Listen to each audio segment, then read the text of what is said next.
G'day there, Jess here.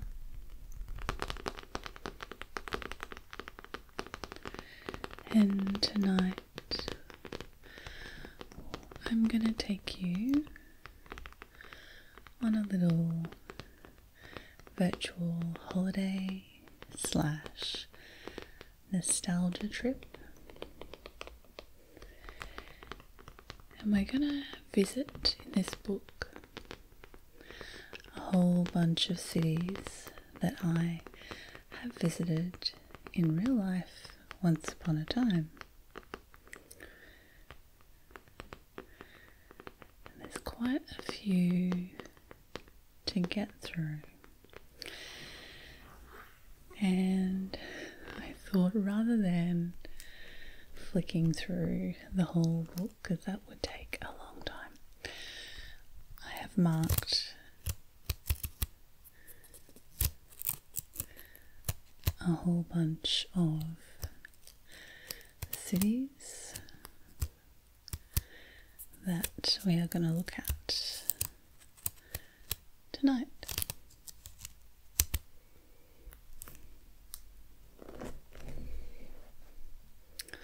So, where are we going to start?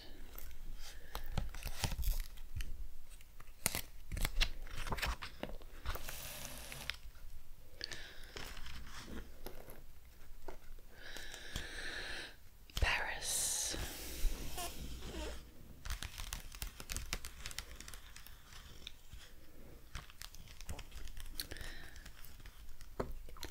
Paris.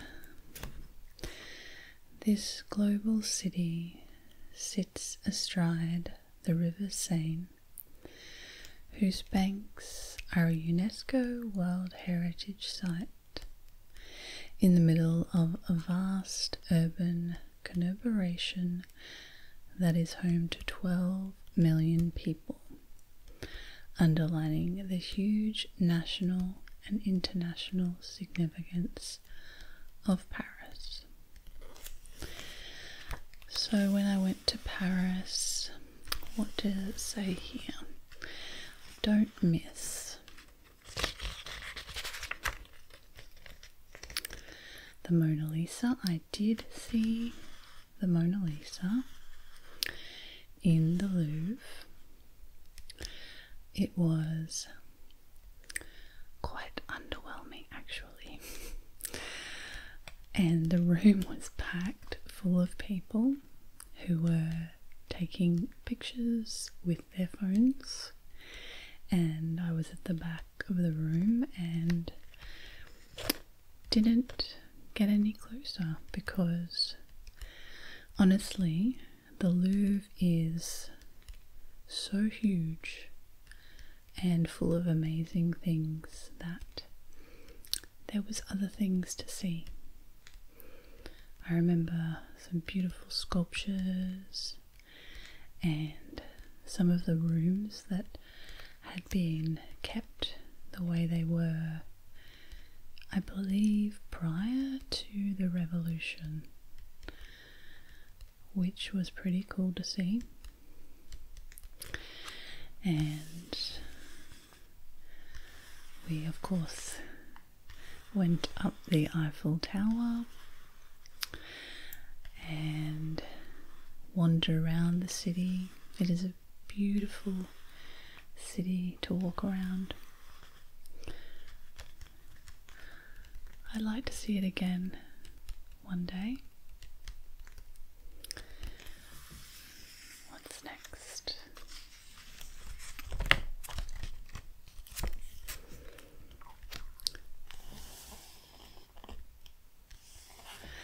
Amsterdam. Amsterdam started out in the 13th century as a small fishing village. According to legend, it was founded by two Frisian fishermen who landed on the shores of the Amstel River in a small boat with their dog. The damming of the river gave the village its name. Amsterdam is a beautiful city. I spent, I think, about 5 days there with my husband and some friends, and we just walked around and hired bikes, as you do in Amsterdam, to cycle everywhere, and went to the Rijksmuseum and many other places. I am actually half Dutch on my dad's side, so it was really wonderful to visit the Netherlands and see a bit of his country.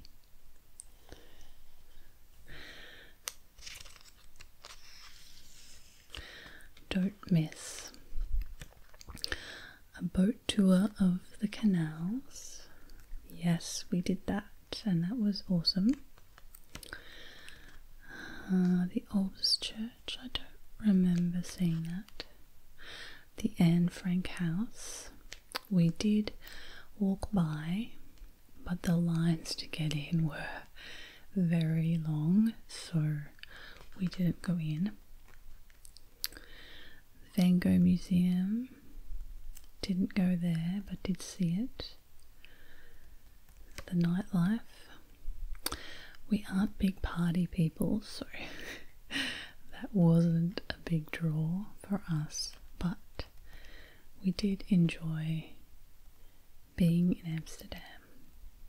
It is a beautiful place, though I think suffering a bit from, well, prior to COVID, it was suffering a bit from over-tourism.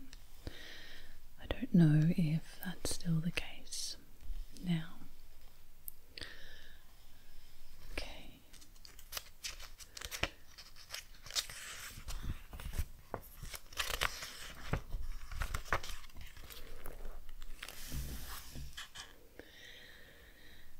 Now, my husband is from England, so there are definitely a few places in England that I have been, quite a few. Oxford is one of my favourites. He actually went to university there, although we always joke he didn't go to that Oxford. He went to a different university in Oxford, not Oxford University, but he did live there for many years and has good friends there still. And it is a beautiful city that is definitely, or was definitely again, suffering from a kind of bad case of excessive tourism, and some of the times we were there it was a madhouse full of people, mostly tourists, but it's still a beautiful place to visit. Described as the City of Dreaming Spires by Matthew Arnold, the 19th century English poet and cultural critic, in reference to its harmonious college buildings.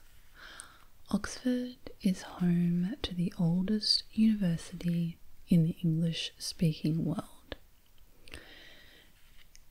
which is pretty special for an Australian who, until I'd visited England, had never seen a building older than 200 years old.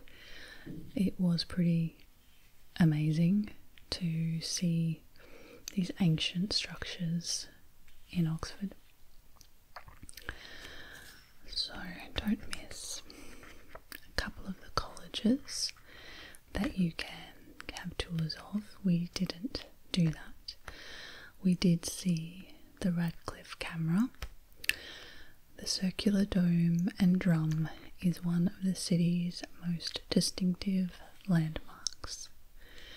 The camera, which simply means room, was built in 1737 by the royal physician Dr. John Radcliffe. So, I love Oxford.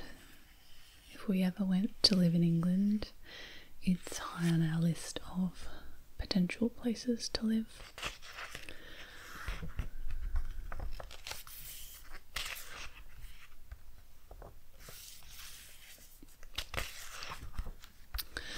So next, London.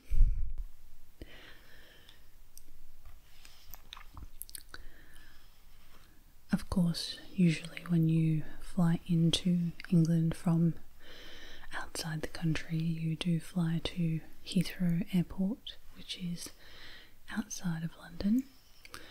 But I have had a few trips to London as well. So, the United Kingdom's capital is one of the world's largest cities, a place redolent with history. London is a renowned global centre of business, finance and culture, with huge influence over international affairs. It's a very big city and I feel like I've only sort of scratched the surface of London. I've seen a musical in West End and I've walked, past all of this, Big Ben, along the river, seen the Eye. Let's see, walked past the Globe Theatre and been to Greenwich, where Greenwich Mean Time comes from, and been to Hyde Park and numerous other places in the city. Don't miss the beautiful parks, definitely. Hyde Park was amazing. A ride on a red bus, I have not done that.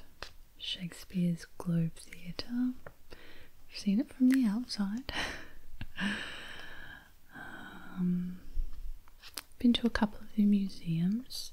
My favourite was the V&A Museum, which is basically a museum of design, and given that I am a silversmith, it was pretty awesome to see all of the craft and art in there.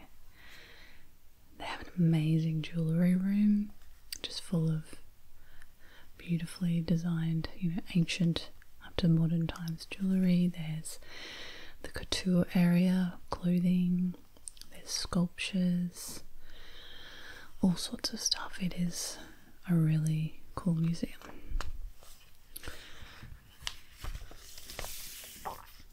I've been past York, but I haven't been into the city, so we're not going to do a look at that one. Now, Truro, I believe I have been there because we have been to Cornwall, but I don't remember it. I think we maybe just drove through it or past it, so we're not going to talk about Truro. Bath, however, I have been to. Spent a bit of time in Bath. The city of Bath is founded around the only naturally occurring hot springs in the United Kingdom. It was first documented as a Roman spa in around 43 AD, although tradition suggests that it was founded earlier. The waters from its spring were believed to have medicinal properties. So yes, we have been to the Bath Spa. That was pretty cool. It's kind of a museum now. As well, oh here we go, the Roman Baths Museum gives a fascinating insight into the Roman complex that was here. you can see the ruins of the 2,000-year-old temple or drink the waters in the pump room. I did drink the waters in the pump room. I remember that. And I remember seeing this. It is, here we go, the Royal Crescent. We walked past this one day. So they're like houses, but it's pretty special. So the Roman baths, the Royal Crescent, Jane Austen Centre. Now, I've been to Jane Austen's house, which is not in Bath per se, but I didn't go to the Jane Austen Centre unless it's the same place, because I can't remember exactly where her house is, but I know that it's somewhere between or around, I guess, Bath and Southampton, which is where my family is, because I went there with my mother-in-law one day and it wasn't a massively long journey, so it can't be that far away from that region. Distances in the UK are weird to me because as an Australian, I live an hour and a half from Brisbane, which is the capital of Queensland, my state. We're going to get there later. And to me, just going there for the day is like nothing.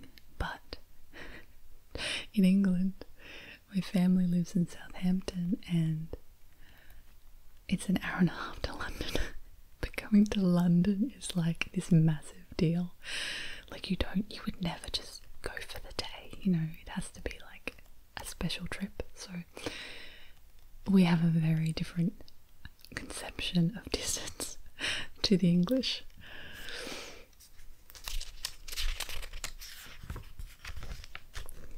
I've not been to Liverpool. Oh wait, I think we drove past Liverpool, but I haven't actually been there. So yes, Brighton. Again, I love Brighton. This is the other pick. If I had to live in England, Brighton would be high on my list. It's a beautiful, fun place. Brighton Stone Village emerged as a resort in the 18th century, gained cachet as Brighton when the Prince Regent gave his seal of approval, and took off after the railway arrived in 1841. So I did actually take the train to Brighton from Southampton. I've been there a few times, but one particular time I'm thinking of was when I went with a girlfriend and she and I had just a fun girls' trip to Brighton. I love all the lanes. I think that'll probably be in here. Yes, the lanes. The only area retaining its original layout after the French burned Brighthelmstone in 1514. Once the haunt of disreputable antique dealers, now full of fashionable shops. It is a pretty cool little area. Regency architecture, Preston Park, yep, been there. Yeah, so the pier is a bit tacky, but it's fun. One funny thing about Brighton is when we went for the first time and we went down to the beach, I was very indignant and insisted that it wasn't a beach because there's no sand, it's just pebbles. And it was very strange to me because I'm Australian and I'm used to beautiful sandy beaches, not beaches full of pebbles. So that was an interesting discovery for me. Winchester. I've been to Winchester many times because it is very close to Southampton. Historic Winchester is the country town of Hampshire, or Ampshire, something of a come down from its 10th and 11th century status as England's capital under King Alfred the Great of burnt cakes fame. Located at the western end of the South Downs and the pretty River Itchen runs through the city. And this is Winchester Cathedral, which is beautiful.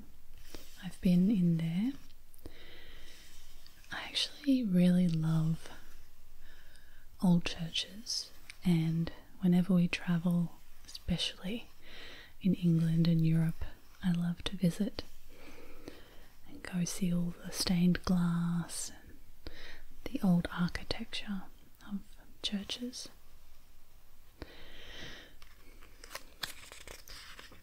So, Winchester City Mill, which is a restored mill on the River Itchen. King Arthur's Round Table, yes, so we've been there and I've seen that. It's pretty cool.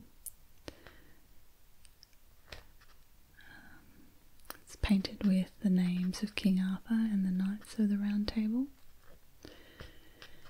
So it's a very small city.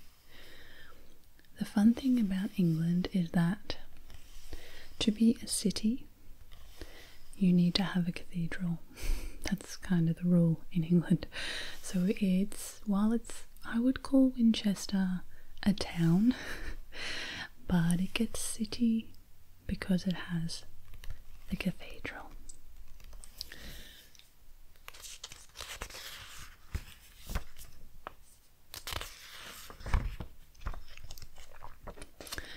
Okay, now we are visiting Wales. Cardiff. Until development of the South Wales coal industry from the beginning of the 19th century, Cardiff was a small coastal town with modest trading and fishing interests. That soon changed, with the town becoming a major port, a city in 1905, and capital of Wales in 1955.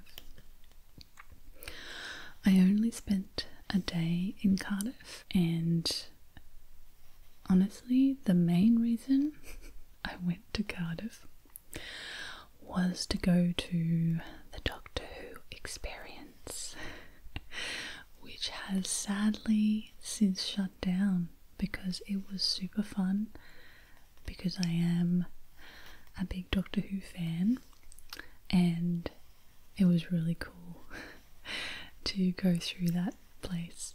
So that was my main memory of Cardiff, was that Doctor Who experience. Didn't really see much else of the city. I would love to go back to Wales though, it's very beautiful. So now we're in Scotland. Last time Nick and I were in the UK, we did a trip to Scotland and we drove all up around. We did like a big loop and then went up to the Isle of Skye and back again. It was very cold but very beautiful. We were there in summer which felt like winter to me because Scottish summer is basically the same as my winter here in Queensland. So I was quite cold, but we had really good weather for the most part. We had some really beautiful blue sky days, which I know is quite unusual. So Stirling, we visited visited. After the elegant grandeur of Edinburgh and the monumental character of Glasgow, Scotland's smallest city is something completely different. Stirling is clustered around the medieval old town beneath the commanding presence of one of Western Europe's largest and most important castles. So we definitely visited the castle there. It was quite lovely. We actually stayed in a teeny tiny castle that had been turned into a hotel. Apparently the story went that there were two lords, I think brothers, and one of them inherited the family estate, and the other one, not to be outdone, basically built himself a mini castle, and that was where we stayed. It was pretty cool.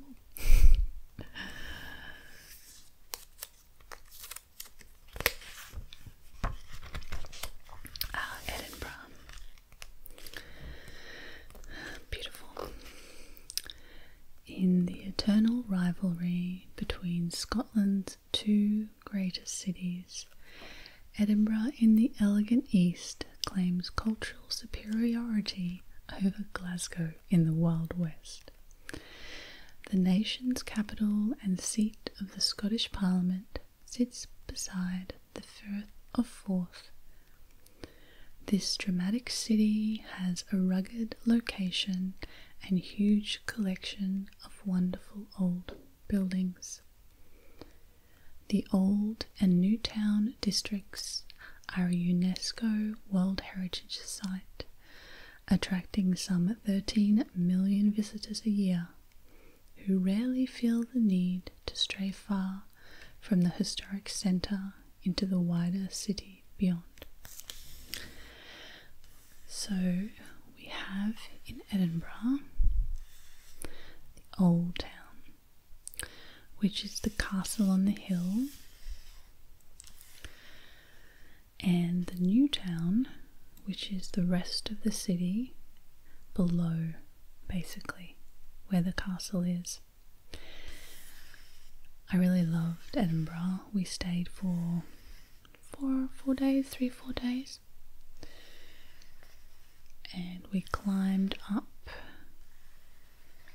the, what was it called? Arthur's Seat. It's quite the climb. It's a hill outside the city, and it was a very windy day. So we were quite windswept by the time we got to the top of the mountain. We visited Edinburgh Castle, and I did a Harry Potter tour, of course. They had these, when we were there was this organisation that put on these amazing free walking tours of the city, taking you to all the locations related to Harry Potter, because of course J.K. Rowling lived in Edinburgh and wrote at least the first few books, maybe all of them, I'm not sure, in Edinburgh. So that was super fun. And the castle was amazing. The Old Town was really special. We did a really cool underground tour in the Old Town. They take you through all these tunnels that are under the city, and I highly recommend doing that. If you go to Edinburgh, that was really awesome. And definitely climb Arthur's Seat because the view is fantastic. Okay, I think that's it for England and Europe. What's next? We skip a lot of stuff here. We're skipping most of Europe and the Middle East and Central Asia, some of East Asia. We're skipping to Japan actually, because I haven't been to a lot of, like, I haven't been to China or India, but I've been to Japan a few times, and Tokyo is of course an amazing place. So Tokyo is one of the busiest cities on the planet. The pace of life here never seems to slow down. From sightseeing outside the Imperial Palace to shopping in Little Hong Kong in the new area of Odiaba, everything carries on at a breakneck pace. Tokyo is just so big. it's kind of overwhelming. If we went to a building, I think it was a government building, can't remember which one, but you could go to the top and sightsee, look out over the city, and it literally stretched as far as the eye could see in every direction, and you could see Mount Fuji off in the distance. We spent a few days in Tokyo. We did karaoke. We just wandered around the city. We ate a lot of sushi, which I love at the best of times. But there was this great place, I'm sure it's not the only one, I'm sure there are many. This great restaurant we fell in love with though, that you go sit down and in front of you is a little tablet and there's trains running around the whole restaurant, and you literally just press what you want and then it will come to you on the little train. It's so cool. So you can just keep, I want one of those. It'll turn up a minute later, and then I want one of those. It'll come on this little train. Love it. One of the best things we did in Tokyo is, at the time, there was this company that was called Mari Kart, and they had go-karts, like full on, with proper petrol engines in them, and you could dress up in cartoon character onesies and ride a go-kart around the city, like on the roads at full speed, like going like 80 kilometers an hour in a big group, and that was super fun. I think they actually got shut down by Nintendo because they were kind of ripping off the whole Mario Kart idea, so I don't think they exist anymore, but that was awesome fun. And I love Japanese food, and it's an amazing country. So Shinjuku is like entertainment district, so we spent some time there. I went to Harajuku and numerous other places, so it was a cool city to visit.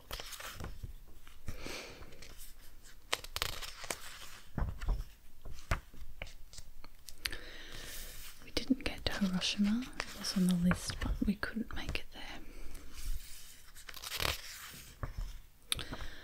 We did get to Kyoto, so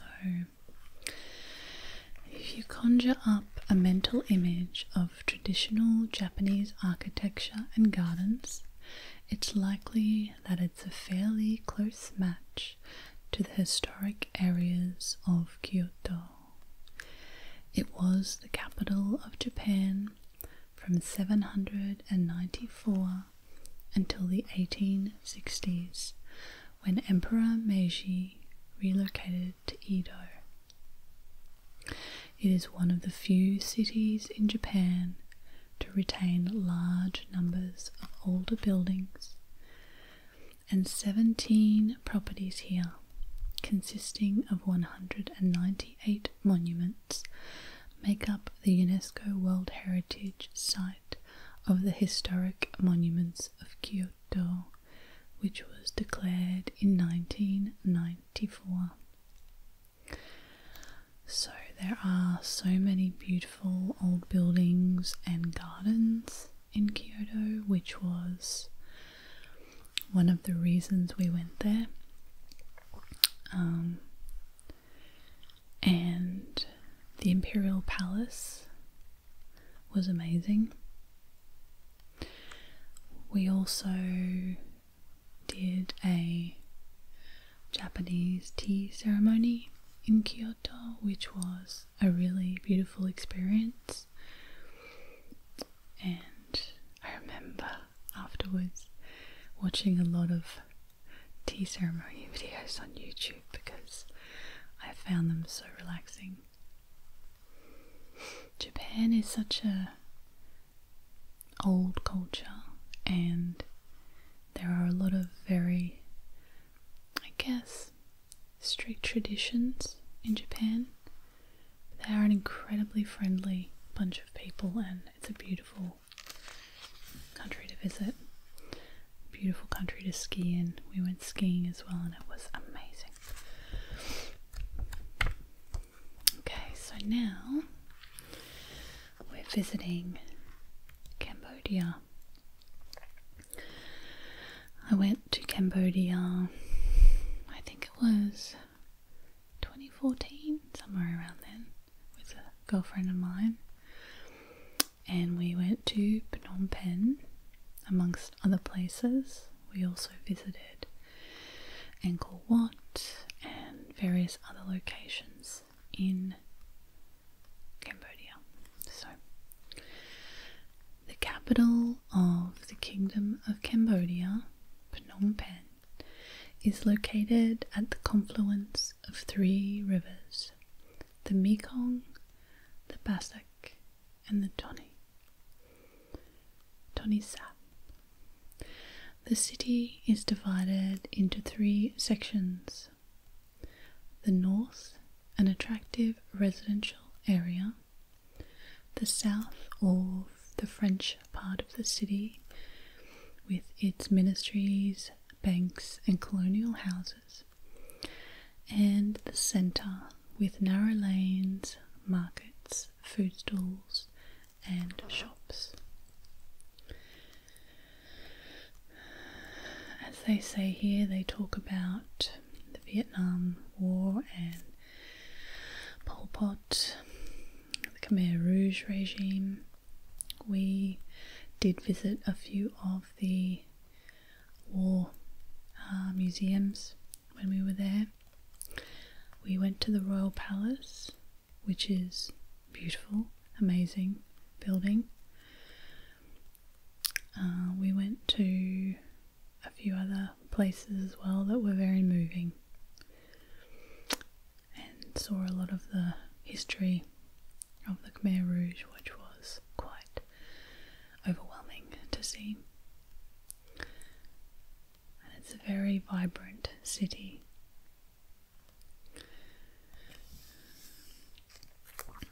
So next,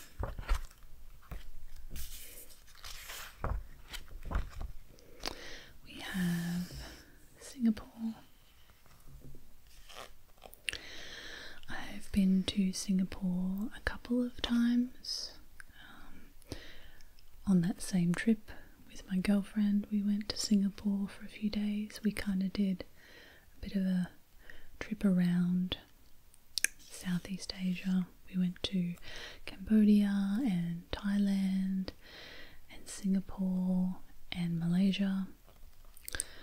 So I've also travelled through Singapore a few times on the way to the UK, because it's a great stopover from Brisbane to Heathrow.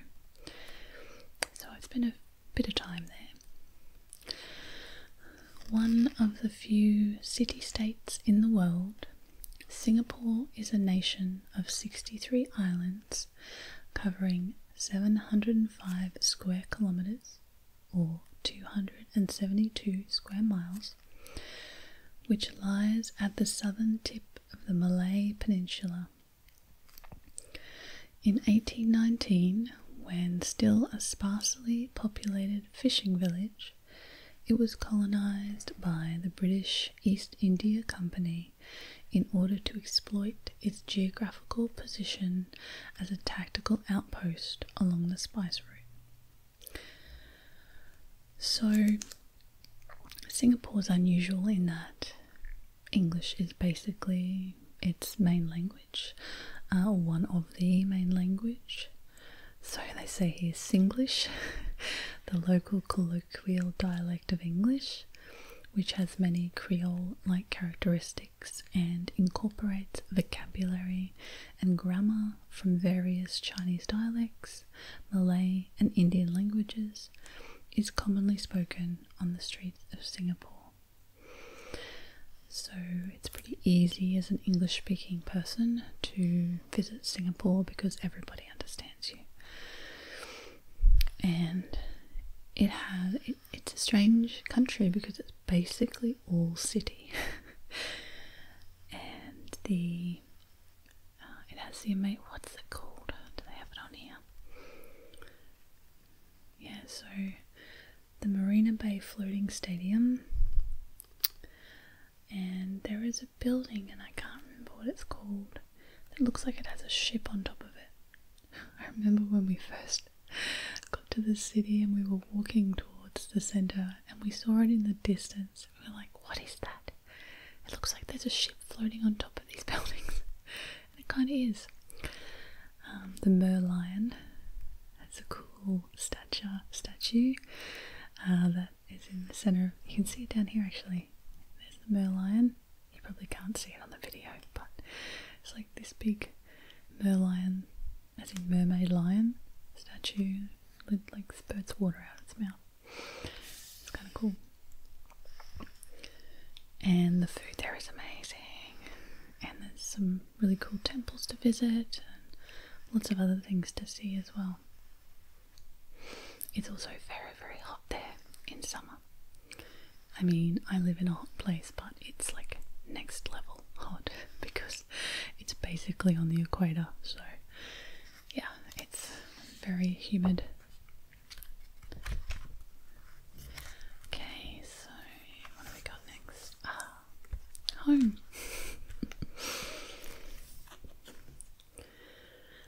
So we'll do a little tour of my home country, Australia, and New Zealand. Well, we're kind of, I shouldn't say it. I was going to say we're basically the same place.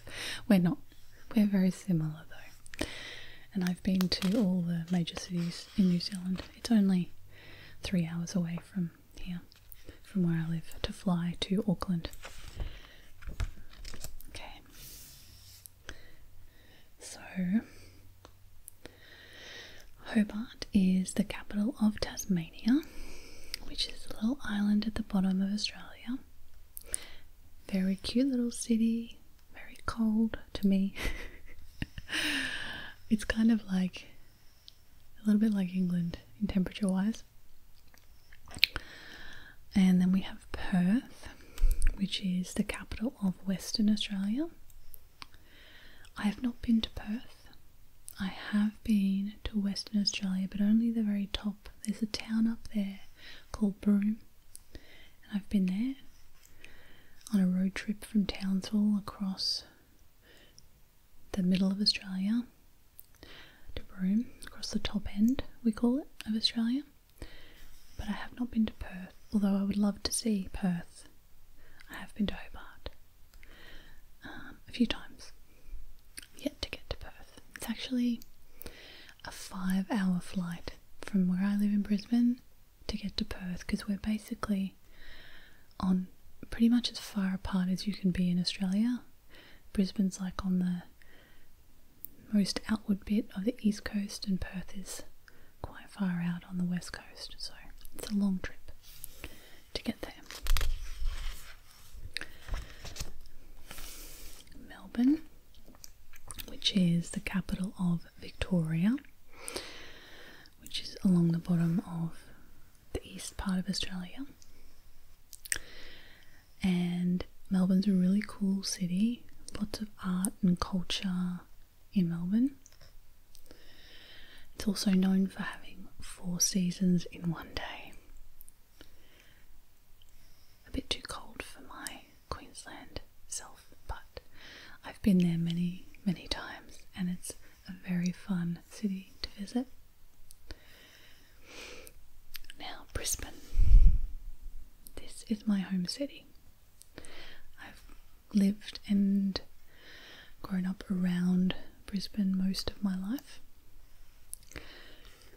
Brisbane was founded in 1824 and became the capital of Queensland in 1859 when it became a separate territory.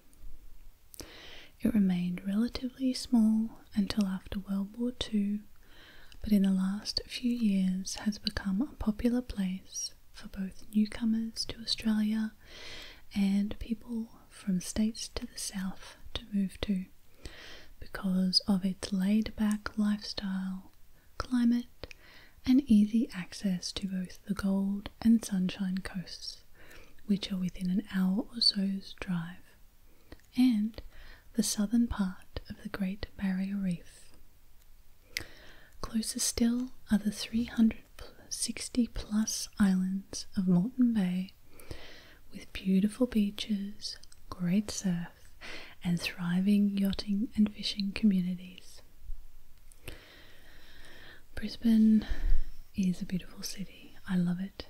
I know I'm a bit biased, but it's on a river, so the Brisbane River. So I actually have friends who live in this building. The river winds its way through the city, and this is the CBD over here behind the park. And it is a beautiful, vibrant city, becoming more so in the last, I'd say, decade at least. It's becoming a really cool city, like lots of good bars and restaurants and cultural events. It was, when I was growing up, it was kind of a bit of a big country town, but it's definitely grown up and turned into a very cosmopolitan place now. I actually live on the Sunshine Coast, which is about an hour and a half to the north of Brisbane, but I visit very regularly the city because I have friends who live there, and just for various events. So, when to go?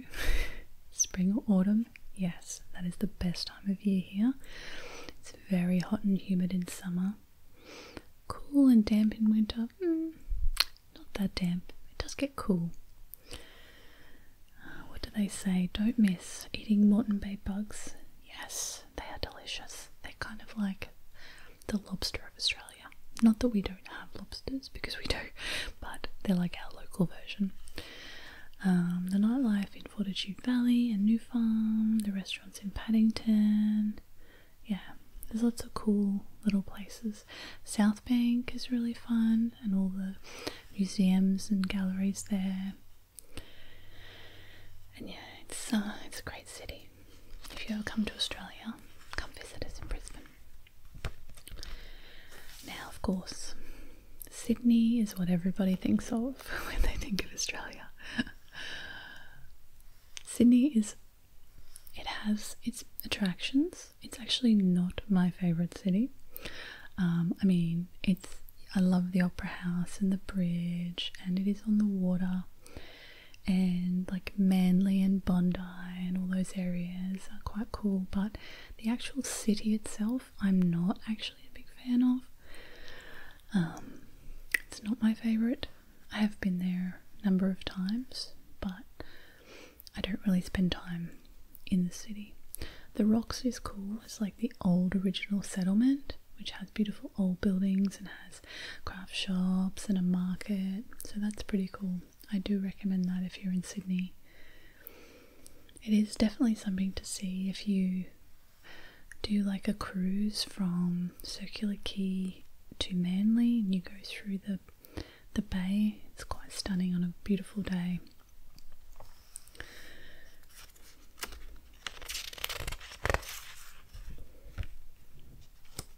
So Adelaide is the capital of South Australia, which is at the bottom in the middle of the country. It's a cute little city. It's a small city.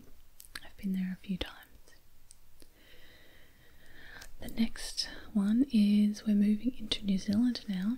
So we fly across the Tasman and we land in New Zealand. Christchurch, I visited just a couple of years ago now.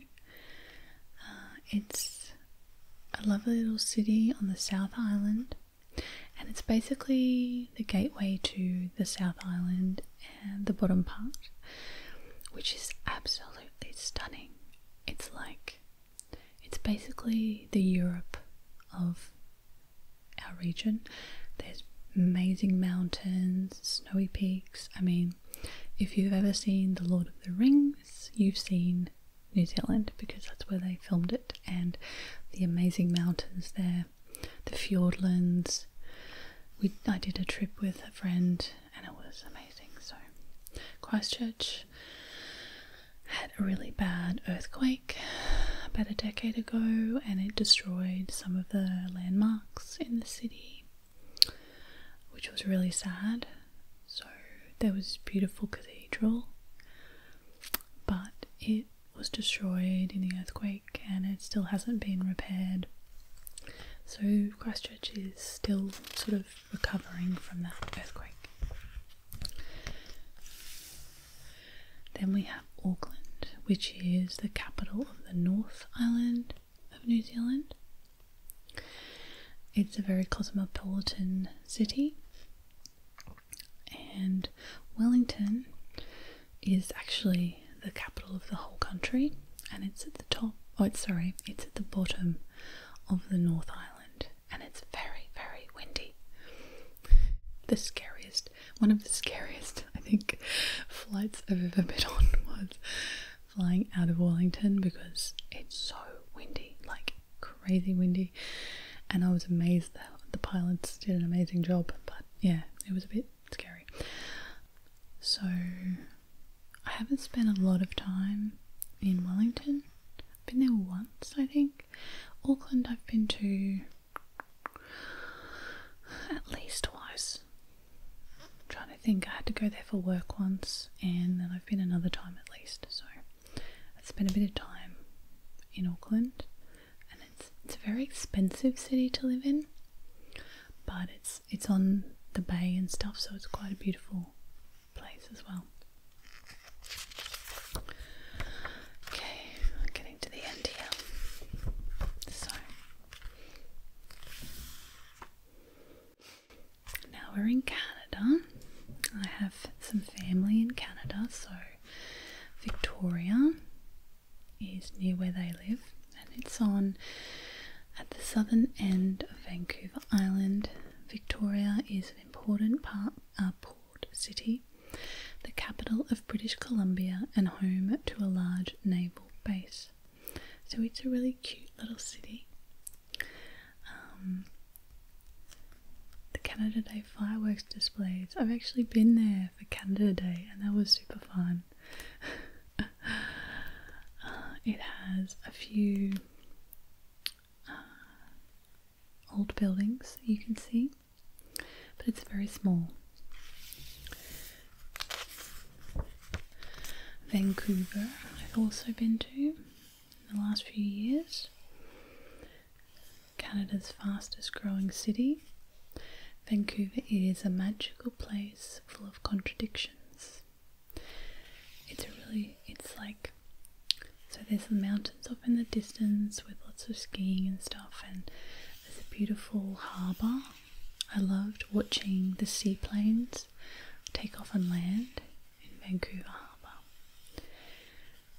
There's some really cool buildings. There was a really awesome old Art Deco building that I fell in love with. I can't remember what it was called, but that was super fun to see. I love Art Deco design, and it's again quite cosmopolitan but very cold. We were there in winter because we went to go skiing in Whistler, and yeah, it was very cold but a cool city to visit.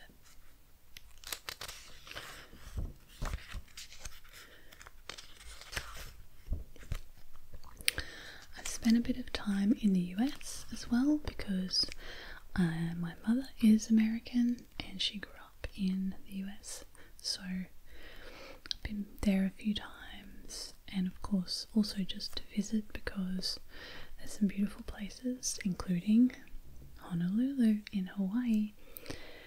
Honolulu was not my favourite part of Hawaii, but it was still pretty cool to visit. Perched near the southern tip of Oahu in the middle of the Pacific Ocean, Honolulu is a thriving city full of bustling nightlife, while its beaches, including Waikiki, are among the most famous tourist playgrounds on the planet. We did a really nice day trip around Oahu. There's some amazing snorkeling around the island, and that was really fun. I saw some, that was the highlight for me of Oahu, was definitely some of the snorkeling spots we discovered. And we also went to the Big Island, which is not in here. So for us, I think we'll definitely be back to Hawaii because we have close family in Victoria in Canada, and for us to fly from Brisbane to there, Hawaii's basically in the middle, so it's like a stopover, so we don't have to fly the whole way at once. So I'd say we'll be going there again in the future when we can travel again.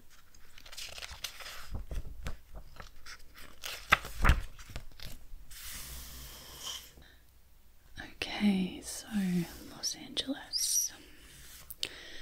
I've been through LA a few times because, generally speaking, when you fly from Australia, you generally land in LA, or sometimes San Francisco, but usually LA, at LAX airport. The City of Angels is, of course, known for its links with the film industry. Almost everyone here appears to be an aspiring actor. It is definitely a city full of beautiful people. There are some beautiful places in LA, but overall it's not somewhere I would probably visit again. I've kind of seen the tourist attractions, you know. We did like a day trip on a bus where they take you to Hollywood Boulevard and all those sorts of places, and Venice Beach, etc. And it's a bit too fast-paced for me, so I don't think I'll spend any time there again, but it was cool to visit. Now, New York, on the other hand, I would love to see again one day. New York's 5 boroughs, Brooklyn, the Bronx, Manhattan, Queens, and Staten Island, and its surrounding metropolitan area make up one of the largest cities in the world. It would be possible to spend a year here on holiday and still not run out of things to do. It is home to some of the world's best museums, its greatest tourist attractions, best entertainment and nightlife, and fantastic food, garnered from one of the most culturally diverse populations of any city. So my husband and I spent, I think, 4 or 5 days in New York on one of our North American trips, and we did so much. We spent, I don't know how many tourist attractions we visited, but it was a lot in that time. Empire State, this is the Chrysler Building, which is my favourite building. Again, Art Deco style. I love Art Deco. So we either went up the Empire State Building or the Rockefeller Center. I feel like it maybe was the Rockefeller Center because that way we could get the view of the Chrysler Building and the Empire State Building from up there. And then of course there's Central Park and all the museums and the Staten Island Ferry and the 9/11 Memorial, which we visited, and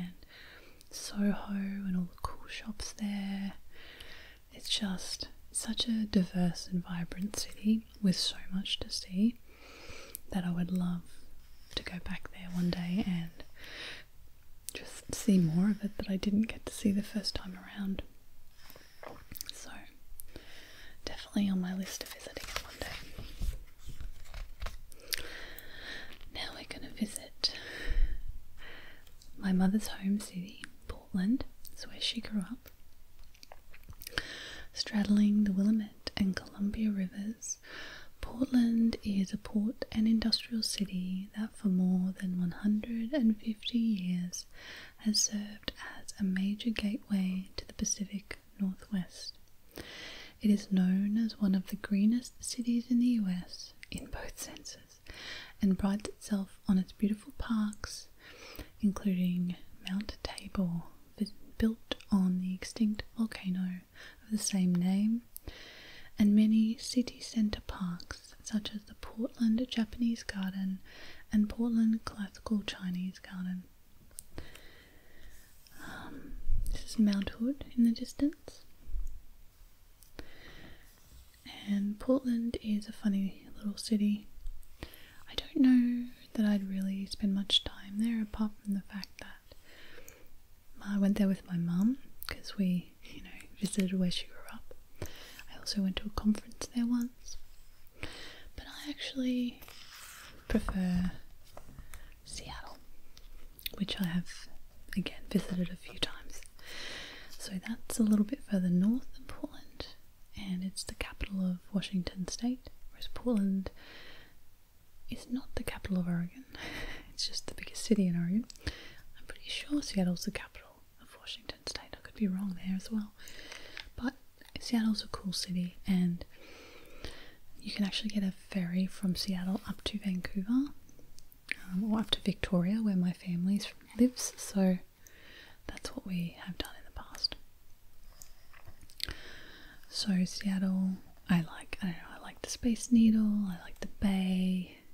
It just has a fun feel to it, so it's a nice city, although very wet, but so is Portland, very overcast. And I think that's it. San Francisco is the last city. Now, San Francisco I have not been to since the 90s, so it's been a long time since I've been to San Francisco, but I do remember enjoying it there. Whatever image you have of San Francisco before you get here, you will find that it doesn't match up to the reality. Golden Gate Bridge is just as spectacular as you thought it would be. The hills are as steep as you imagined, and yes, there are still tie-dyed teenagers looking to find themselves around Haight-Ashbury. So, the last time I was in the US, we did a trip from Seattle down to LA, a road trip, but we basically were spending our time in the national parks and visiting state forests, so we didn't really spend any time in the cities, and we kind of bypassed San Francisco because there was a lot of cool stuff to the east of it. So I haven't been there in a very long time. I think it's changed a lot in the last decade or so. And that, my friends, is that.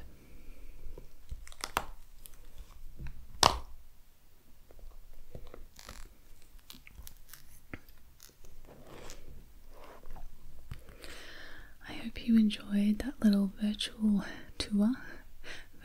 world tour, and me reminiscing about the places I've seen.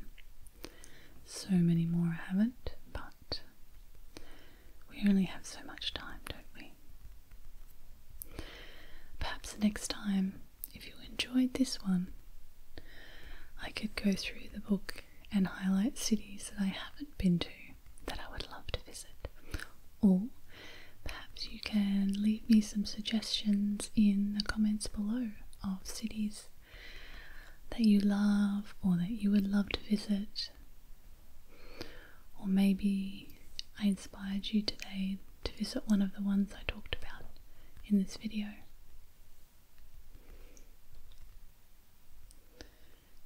so much for watching. If you did enjoy this video, please do tap the like button and consider subscribing to my channel. I would love to give you more relaxing ASMR videos like this one.